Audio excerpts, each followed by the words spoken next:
Assalamualaikum warahmatullahi wabarakatuh. Puji syukur saya panjatkan kehadirat Allah Subhanahu wa taala yang telah memberikan kesempatan dan kesehatan kepada kita semua sehingga kita masih bisa bekerja dan melakukan aktivitas-aktivitas kita sehari-hari. Pada kesempatan ini saya akan mempresentasikan dari kelompok kami tentang estetika sebagai kajian multidisiplin. Saya berharap makalah ini dapat memberikan sumbangan pemikiran bagi pembaca pada umumnya, bagi pendengar khususnya.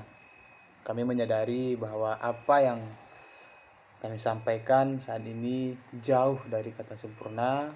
Oleh karena itu, kami juga ingin kritik dan saran dari semua pihak yang bersifat membangun. Kami harapkan demikian kesempurnaan dari apa yang kami sampaikan ini. Estetika secara etimologis, estetika berasal dari bahasa Latin, yaitu aestheticus, atau bahasa Yunani aesthetikos, yang mempunyai arti merasa atau hal-hal yang dapat dicerap oleh panca indera manusia. Secara sempit, estetika dapat didefinisikan sebagai teori keindahan dalam perspektif epistemologis yang lebih teknis.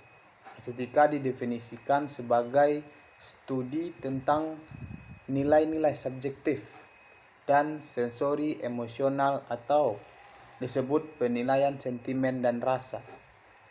Estetika mempelajari bagaimana seniman membayangkan, membuat, dan melakukan karya-karya seni, sebagaimana menggunakan, menikmati, dan mengkritik seni, dan apa yang terjadi dalam pikiran mereka ketika mereka melihat seni, lukisan, baik musik, puisi, dan memahami apa yang mereka lihat dan dengar. Menurut para ahli, menurut Morris, estetika sama dengan seni karena estetika bisa dikenakan pada banyak objek yang indah ataupun tidak. Morris juga menyatakan bahwa estetika adalah sebuah objek seni. Aristoteles berpendapat bahwa seni memberikan dampak yang baik dengan berbagai ilmu pengetahuan yang dapat diaplikasikan dan tidak kalah dengan ilmu eksak. Artini Kusmiatin, estetika adalah suatu keadaan yang berhubungan dengan sensasi keindahan yang baru bisa dirasakan seseorang jika terjalin perpaduan harmonis antar elemen dalam suatu objek. Van Meter Ames, estetika merupakan suatu yang berkaitan dengan penciptaan, apresiasi, dan kritik terhadap karya seni dalam konteks keterkaitan seni dengan kegiatan manusia dan peranan seni dalam perubahan dunia. Jakob Sumarjo, estetika mempersoalkan hakikat, keindahan alam, dan karya seni, sedangkan filsafat seni mempersoalkan hanya karya seni atau benda seni atau artifak yang disebut seni. Teori estetika pada dasarnya bisa dibedakan menjadi 3 sebagai berikut. Estetika formil, teori ini banyak berhubungan dengan seni klasik dan pemikiran klasik. Teori estetik formil menyatakan bahwa keindahan luar bangunan menyangkut persoalan bentuk dan warna. Teori ini beranggapan bahwa keindahan adalah hasil formil dari ketinggian, lebar, ukuran, dimensi, dan warna. Rasa indah adalah emosi langsung yang diakibatkan oleh bentuk tanpa memandang konsep lain. Estetik ekspresionis menyatakan bahwa keindahan tidak selalu terjelma dari keindahannya, tetapi dari maksud dan tujuan atau ekspresinya. Estetika psikologis, teori estetik dalam arti psikologi, menyatakan bahwa keindahan memiliki 3 aspek sebagai berikut. Keindahan dalam arti arsitektur adalah irama yang sederhana dan mudah. Dalam arsitektur, pengamat merasa dirinya mengerjakan apa yang dilakukan dengan cara sederhana, mudah, dan luwes. Keindahan adalah akibat dari emosi yang hanya dapat diperlihatkan dengan prosedur psikoanalitik. Karya seni memperoleh kekuatan keindahan dari reaksi yang berada secara keseluruhan. Tiga keindahan adalah akibat rasa kepuasan si pengamat sendiri terhadap objek yang dilihatnya. Estetika adalah salah satu cabang filsafat. Secara sederhana, estetika adalah ilmu yang membahas keindahan, sebagaimana bisa dibentuk dan sebagaimana seseorang bisa merasakan. Pembahasan lebih lanjut mengenai estetika. Estetika adalah sebuah filosofi yang mempelajari nilai-nilai sensoris yang kadang dianggap sebagai penilaian terhadap sentimen dan rasa. Estetika merupakan cabang yang sangat dekat dengan filosofi seni.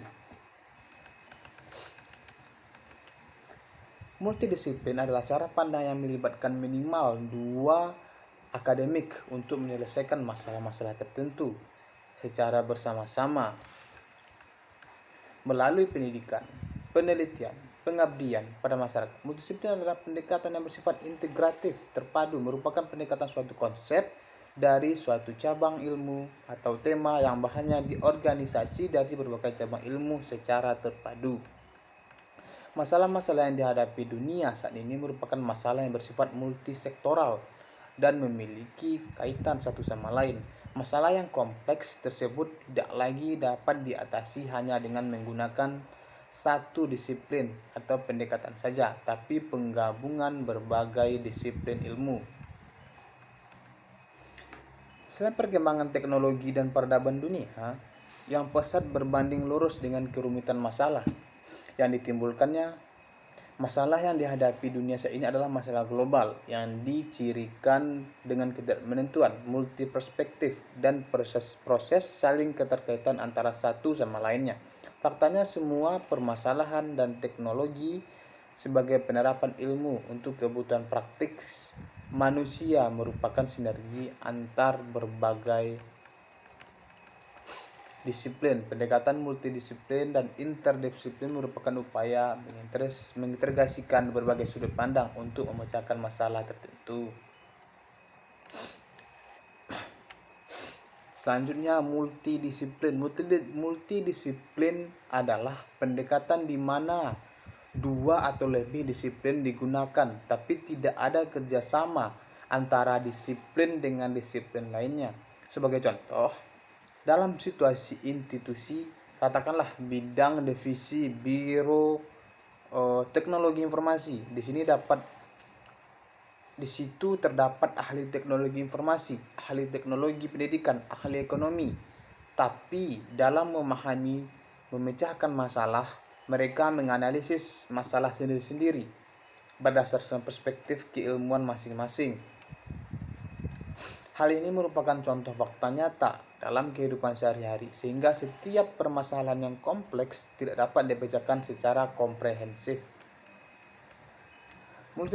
Multikultural definisi merupakan kombinasi dari berbagai disiplin ilmu dalam tugas tidak harus bekerja secara terintegrasi atau terkoordinasi, di mana dalam pemecahan suatu masalah menggunakan berbagai sudut pandang ilmu yang relevan, penggabungan beberapa disiplin untuk bersama mengatasi masalah tertentu. Ciri-ciri multidisiplin: setiap bagian ikut berperan cukup besar melakukan perencanaan pengelolaan bersama. Apapun bagian itu berperan cukup besar dalam melakukan perencanaan pengelolaan bersama. Setiap bagian beraktivitas berdasarkan batasan ilmunya, konseptual dan operasional secara terpisah-pisah. Paisley mengelompokkan 3 hal yang memperkuat ciri-ciri sebagai multidisiplin. 1. Informasi diletakkan dalam konteks institusi, terutama perpustakaan, sekolah, media, dan sistem pengembangan informasi. 2. Teknologi komunikasi dalam masyarakat menjadi peran penting dalam perubahan yang baik. 3. Informasi pada kenyataannya mengandung beberapa cabang dari analisis sistem yang mempengaruhi pandangan kognitif. Selanjutnya, pendekatan multidisiplin merupakan pendekatan yang dapat digunakan dalam penelitian pendidikan seni untuk memperoleh bahan kajian tentang seni yang berkualitas. Multidisiplin terjadi jika subjek riset dikaji dan didekati dari sebagai sudut pandang, menggunakan perspektif dan berbagai disiplin berbeda dapat hidup berdampingan dalam konteks khusus dan masih tetap dapat mempertahankan batas-batas disiplin dari metode yang dimilikinya. Pendekatan multidisiplin tidak ingin campur tangan dan melibatkan diri terlalu jauh dalam pembentukan ilmu baru. Dan disinilah letak perbedaan antara riset yang bercorak interdisipliner dan transdisiplin. Pendekatan kajian multidisiplin merupakan pendekatan yang memadukan konsep sebagai berbagai cabang ilmu yang kemudian dirujuk dalam penelitian pendidikan seni. Pendekatan multidisiplin secara fungsi dapat digunakan mengatasi masalah-masalah yang terjadi pada masyarakat yang pada saat ini mengarah pada masalah global yang semakin kompleks dan berbagai sektor kehidupan. Terkait dengan pendekatan multidisiplin, ada upaya mengatasi berbagai permasalahan kritis, genting, dan krusial mengenai ilmu, bahasa, dan hubungannya dengan ilmu-ilmu lainnya. Banyak pihak, terutama ilmuwan, mulai berpikir tentang bagaimana titik temu serta metode-metode penelitian tertentu dimungkinkan sembari berpikir tentang filsafat. Saling silang dalam kerjasama itu disertai usaha-usaha mempertanyakan pendirian-pendirian filsafat ilmu yang ada. Misalnya dipertanyakan apakah memang benar ada kenyataan ontologis ilmu-ilmu.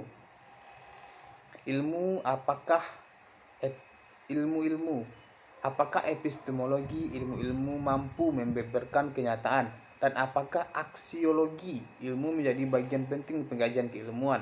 Menurut Piliang, inilah titik balik sejarah ilmu-ilmu modern. Titik balik sejarah itu dimaksudkan untuk menghindari senjakala kematian sehingga ilmu-ilmu modern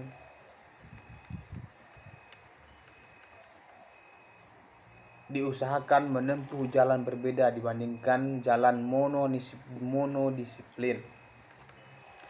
Itulah hasil presentasi saya pada kali video ini. Kesimpulannya adalah estetika mempelajari bagaimana seniman membayangkan, membuat, melakukan karya seni, bagaimana orang menggunakan, menikmati, dan mengkritik seni, dan apa yang terjadi dalam pikiran mereka ketika mereka melihat lukisan, mendengarkan musik, membaca puisi, memahami apa yang mereka lihat dan dengar. Suatu keadaan yang berhubungan dengan sensasi keindahan yang baru bisa dirasakan seseorang jika terjalin perpaduan yang harmonis antara elemen yang ada dalam suatu objek. Berbagai disiplin yang berbeda dapat hidup berdampingan dalam konteks khusus dan masih tetap dapat mempertahankan batas-batas disiplin dan metode yang dimilikinya. Pendekatan multidisiplin merupakan pendekatan yang memadukan berbagai disiplin ilmu, menghasilkan jawaban penelitian yang kompleks dan menyeluruh tentang sebuah objek, dan merupakan pendekatan terpadu yang menghasilkan penelitian yang kompleks. Dengan demikian, pengkajian melalui pendekatan multidisiplin dalam penelitian pendidikan seni akan memberikan manfaat positif bagi objek seni tersebut dan bagi pemahaman dan keterampilan peserta didik sebagai subjek dari pembelajaran seni. Cukup sekian yang dapat saya sampaikan. Semoga apa yang saya sampaikan dalam video ini dapat merubah pemikiran-pemikiran atau menambah pemikiran-pemikiran pendengar sebagai pertimbangan bagi ilmu-ilmu yang telah teman-teman dapatkan. Mungkin sekian presentasi dalam video ini, semoga bermanfaat bagi yang mendengarnya. Sekian dari saya. Saya Al-Rafki Zikri, NIM 17020067, mahasiswa Universitas Negeri Padang, Prodi Pendidikan Seni Rupa, jurusan Seni Rupa, Fakultas Bahasa dan Seni. Sekian dari saya. Wabillahi taufiq wal hidayah. Assalamualaikum warahmatullahi wabarakatuh.